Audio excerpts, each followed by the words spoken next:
আল্লাহ বলেন কোনো বিষয় সম্পর্কে কখনো বলো না যে আমি ওটা আগামীকাল অবশ্যই করব।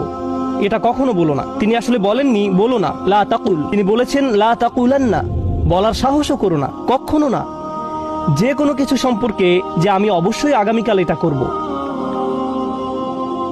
আপনি যদি আয়াতের এখানে থেমে যান তাহলে দৃশ্যত সমস্যা দেখা দেয়। কারণ আপনার বস বলেন আপনাকে অবশ্যই এই অ্যাসাইনমেন্ট আগামীকাল জমা দিতে হবে, আপনি তখন বলেন অবশ্যই আমি আগামীকাল জমা দিব, শিওর শিওর ইনশাআল্লাহ। কখনো কখনো আপনি ইনশাআল্লাহ বলেন, কখনো বলেন না। কিন্তু মানুষ নিশ্চয়তামূলক ওয়াদা করে সব সময়। হ্যাঁ হ্যাঁ আমি নিশ্চিত যাব। তুমি কি দাওয়াতে আসছো? হ্যাঁ হ্যাঁ আমি নিশ্চিত যাব। কিরে জুমায় যাবি তো? হ্যাঁ হ্যাঁ অবশ্যই। আমরা এইসব নিশ্চয়তামূলক কথা বলি সব সময়। পরের আয়াতে গিয়ে আল্লাহ এই বিষয়টা সম্পূর্ণ করলেন। তিনি বলেন ইল্লা আইয়াশা আল্লাহ, আল্লাহ ইচ্ছা করলে বলা ব্যতিরেকে।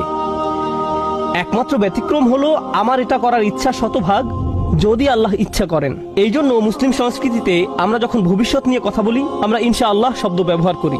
আল্লাহ যদি চান আগামীকাল 3টায় তোমার সাথে দেখা হবে ইনশাআল্লাহ।